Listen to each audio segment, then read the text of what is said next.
Hello everyone, my self Akanksha here. तो आज की इस वीडियो में मैं आपको बताने वाली हूँ नीट 2024 का कट ऑफ लिस्ट।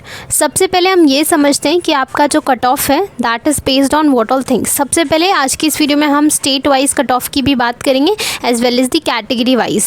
जैसे अलग अलग कास्ट कैटेगरीज होते हैं तो उनके क्या कट ऑफ वेरिएशंस हैं वो उसकी हम बात करेंगे। तीसरी चीज़ है about the ranking and score.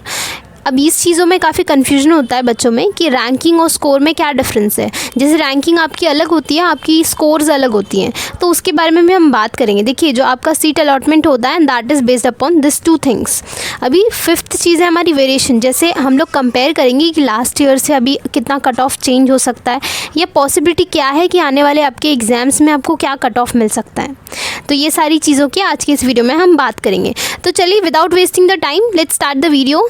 सबसे पहले हम बात करते हैं the cut off list of AIIMS Delhi. As you know AIIMS Delhi is on the number 1। तो सबसे पहले हम उनका कट ऑफ लिस्ट की बात करते हैं कि 2023 में उनका क्या कट ऑफ था। डिपेंडिंग अपॉन दैट अभी नेक्स्ट ईयर जो एग्ज़ाम होगा उसका कट ऑफ उस पर डिपेंड करेगा। देखिए क्या होता है, फॉर एग्जाम्पल अभी 2024 का कट ऑफ की अगर हम बात करें that depends upon the paper of 2023। जैसे आपका लास्ट ईयर कितना कट ऑफ था, इसके पास्ट ईयर्स में भी आपके कितने कट ऑफ चल रहे थे। सो बेस्ड अपॉन दैट ये वेरिएशंस हमें नज़र आते हैं। So let's talk about that. देखिए, अगर आप जनरल कैटेगरी के so this is your percentiles cut off. ये आपका परसेंटाइल में होता है, याद रखिएगा, ये आपका स्कोर नहीं है। तो आपको ये इतने परसेंटाइल यानी कि स्कोर करने होते हैं। देखिए, जब आपका स्कोर कार्ड आएगा नीट का दैट मेंशन कि आपका पहली चीज़ तो उसमें रैंकिंग मेंशन की होगी उन्होंने, दूसरी चीज़ उन्होंने आपका स्कोर मेंशन किया होगा, आपका स्कोर कितना है। तीसरा चीज़ वो मेंशन करेंगे आपका percentile in a particular subject. जैसे कौन से सब्जेक्ट में आपका कितना परसेंटाइल है। मोस्टली वो आपके मार्क्स नहीं परसेंटाइल ही स्कोर करते हैं, आपकी परसेंटाइल उसमें ऐड किया जाता है, ठीक है। एंड लास्ट चीज़ अगर हम ओबीसी की बात करें तो that is about 94%। SC ST की बात करें तो 97%। परसेंटाइल डिफरेंट होता है, आपके मार्क्स डिफरेंट होते हैं। सो दिस इज़ सबसे पहली चीज़ कि आपका परसेंटाइल है। चलिए अब हम शुरू करते हैं कि डिफरेंट टाइप को आपके जो यूनिवर्सिटीज़ हैं, जैसे जितने टाइप के एम्स हैं अलग अलग स्टेट के, उनके क्या क्या कट ऑफ लिस्ट है अकॉर्डिंग टू दी कैटेगरी। देखिए, पहले अगर हम बात करें first is the AIIMS new Delhi. That is अगर हम जनरल कैटेगरी की बात करें तो 50। अभी 50 क्या है, this is your ranking, all India ranking आपकी इतनी होनी चाहिए। तो यहाँ पर आपके चांसेस हैं। तो न्यू दिल्ली में लाइक यहाँ पे कैसा होता है कि दिस इज़ ऑलमोस्ट कि इतना आपको स्कोर करना है, आपकी रैंकिंग होनी चाहिए। ओबीसी वालों के लिए 207 शुड बी योर रैंकिंग, ठीक है। एंड अबाउट दी एससी तो आपकी इतनी रैंकिंग होना चाहिए। अभी now talking about the AIIMS Jodhpur that comes in to second number. Second number में इनका आपका जो रैंकिंग है दैट शुड बी 260 256। तो ये आपका रैंकिंग होना चाहिए। जैसे हम लास्ट ईयर्स की बात करें, लास्ट ईयर में आपका इतना रैंकिंग पे इनकी एडमिशन स्टॉप हुई थी, ठीक है। इतने एडमिशन पे इतने नंबर पे आपका अलॉटमेंट हुआ था। सो डिपेंडिंग अपॉन दैट ये लिस्ट तैयार किया गया है। अभी देखिए नेक्स्ट आपका एम्स भोपाल है। एम्स भोपाल का इज़ अराउंड 320। उसके बाद एम्स ऋषिकेश, भुवनेश्वर, जयपुर, पटना, नागपुर एंड गुंटर। तो ये अलग अलग आपके शहर हैं, अलग अलग स्टेट्स हैं जिनका एम्स, जितने आपके एम्स होते हैं उनका cut off category wise mention किया है। तो what I do, I share a PDF with you. इसका पीडीएफ आपको मैं शेयर कर दूंगी सो दैट आप वहाँ पर देख लेना। और इधर नाउ ऑल्सो आप स्क्रीनशॉट ले सकते हो और उसे सेव करके रख लो कि आपको आइडिया तो मिले। If you aim to get any AIIMS college, अगर आपको कोई भी एम्स कॉलेज ही चाहिए पर्टिकुलरली, सो आपको ये पता होना चाहिए कि उसका रैंकिंग कितना है, what is the ranking variation that is changing every year. तो आपको ये समझना है कि इतनी आपकी रैंकिंग होनी चाहिए। And this is all India ranking, not the state wise ranking. आप ये ध्यान में रखिएगा, आपका ऑल इंडिया रैंकिंग अलग होता है, स्टेट रैंक अलग होता है। तो ये आपका ऑल इंडिया रैंकिंग में आपका इतना नंबर होना चाहिए। नेक्स्ट इज़ अगेन ये पूरा लिस्ट है, इसमें बाकी भी आपके इसमें देखिए व्हाट इन्होंने यहाँ पे क्या मेंशन किया है, इन्होंने मार्क्स मेंशन किया है कि आपको मार्क्स कितने लेके आने हैं कैटेगरी वाइज। अभी पिछले वाले पीडीएफ में हमने सिर्फ देखा था आपको रैंकिंग कितने लेके आने, this was about the ranking, ठीक है। आपको इतनी रैंकिंग पे एडमिशन मिलेगा। And this was about the NEET score, ठीक है। ये आपकी नीट की स्कोर के बेसिस पे ये लिस्ट रेडी किया गया है। So let's take a look, फटाफट इसको हम डिस्कस कर लेते हैं। जैसे कि एम्स दिल्ली की अगर हम बात करें, दिल्ली का फॉर यूआर और जनरल कैटेगरी 263 या 2 मतलब 650 इज़ द नॉर्मल रेंज। 700 में से 650 तक आपको अप्रॉक्सीमेटली लेके आना है, ठीक है। ओबीसी के लिए थोड़ा सा कम होगा, एससी एसटी के लिए कम होगा। अब ये वेरिएशन होता रहता है।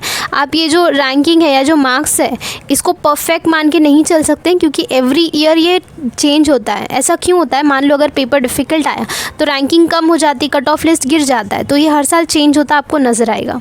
ये भी आप इसका स्क्रीनशॉट ले लेना या इसको कहीं सेव कर लेना, so that you will remember कि कौन सा, अगर आपको स्टेट चेंज करना है, दूसरे स्टेट में एडमिशन लेना है इन एनी एम्स यूनिवर्सिटी, तो स्टेट वाइज क्या है रैंकिंग। ये एम्स की हम बात नहीं कर रहे हैं, अगर नॉर्मली कहीं पे भी एडमिशन लेना है, फॉर एग्जांपल महाराष्ट्र है या राजस्थान है, कोई भी स्टेट है इनमें से, जैसे मैंने मेंशन किया है महाराष्ट्र में क्या कट ऑफ है। This is all about the MBBS courses या आयुर्वेदा या डेंटल, कोई भी कोर्स में एडमिशन लेना है, एटलीस्ट आपका इतना मार्क्स होना चाहिए, ठीक है। This was about the state wise cut off list.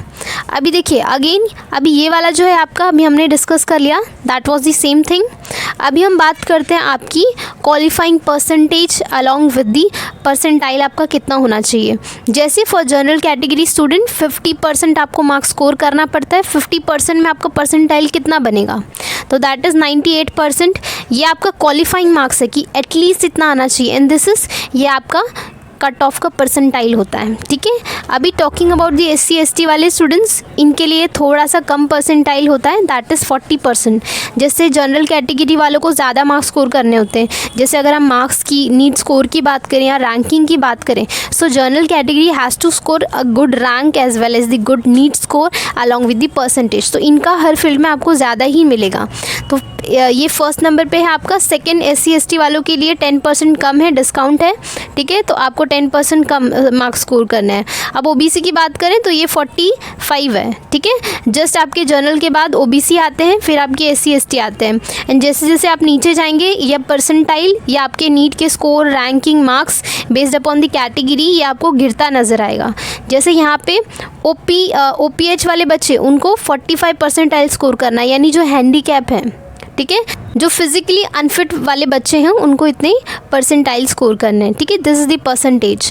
अभी नेक्स्ट अगर हम बात करें और नीचे नीचे आप कैटेगरी में जाओगे, that is OPH and something, और जब नीचे आप जाते हो तो उसको हम OPH बोलते हैं। जैसे SC ST में और अगर नीचे आ रहे हो तो ये इतना आपका 35% या 40% ही आपको परसेंटाइल मार्क्स स्कोर करने होते हैं। देखिए फॉर एग्जांपल अगर आपका 720 मार्क्स का नीट का एग्ज़ाम होता है एज़ यू नो, तो अगर हम जनरल कैटेगरी की बात करें तो as usual 650 plus is only the cut off list, इतना आपको स्कोर करना ही करना है। इससे कम रहेगा तो आपका एडमिशन नहीं हो पाएगा किसी भी कॉलेज में। Remember, let it be any state, if you want admission तो जनरल कैटेगरी वाले बच्चों के लिए इतना आपका नीट का स्कोर होना चाहिए। दिस वॉज ऑल अबाउट, अलग अलग कैटेगरी वाइज हमने परसेंटाइल की बात कर ली, नीट स्कोर। आई होप अब आपका ये जो कन्फ्यूजन था रिगार्डिंग रैंकिंग, नीट का score as well as category wise percentile, ये आपका क्लियर हो जाएगा। अगर आप पहली बार नीट का एग्ज़ाम देने जा रहे हैं तो आपको ये सारी चीज़ें पहले से पता होनी चाहिए, सो दैट आपका जब नीट स्कोर आए then you should be mentally prepare कि अच्छा ये क्या क्या चीज़ें हैं। जिन्होंने पहले पेपर दे दिया था, जिनका सेकेंड या थर्ड अटैम्प्ट है या फोर्थ अटैम्प्ट है, लेट इट बी एनीथिंग, तो आपको जब आपका नीट स्कोर पहली बार आया होगा सो आपको अब आइडिया मिल जाएगा कि वो नीट स्कोर रेडी कैसे होता है, ठीक है। एंड मोस्ट इम्पॉर्टेंट, आपको जब आप पढ़ाई करो तो आपको ये पता होना चाहिए कि जो भी आपका ड्रीम कॉलेज है उसका कितना कट ऑफ लिस्ट है, कितने मार्क्स आपको एक्चुअल में लेके आना है to get that particular college. जैसे most importantly everybody aim for AIIMS college. AIIMS college क्यों चाहिए होता है सबको? बिकॉज फीस कम होती है and you get the best facilities there, right.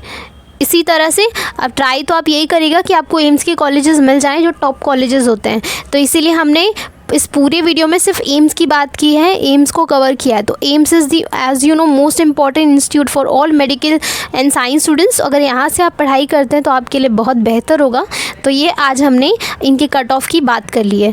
तो आप एक बार इस वीडियो को अगर आपको अच्छी लगी तो अपने बाकी दोस्तों में शेयर कर देना जिनके ये ड्रीम कॉलेजेस हैं, जिन्हें ये कॉलेजेस चाहिए, so that they should be mentally prepared कि कितना मार्क्स स्कोर करना है, कितना उनको हार्डवर्क करना है। देखिए आप देख रहे हो कि PDF में as usual ranking according to that vary करता रहता है, according to the college, according to the category. जैसे जनरल वालों के लिए 50 रैंकिंग है, तो OBC वालों के लिए 207 एंड SC ST के लिए तो और रैंकिंग कम होती नज़र आ रही है। यहाँ ये आपके वेरिएशंस थे regarding the cut off. This was all about the AIIMS colleges cut off. मैं आपको मिलती हूँ अगले वीडियो में। Till then bye bye. अगर ये वीडियो आपको हेल्पफुल लगती है तो आपकी बाकी दोस्तों में शेयर कर दें। So I meet you in the next video. Till then bye bye.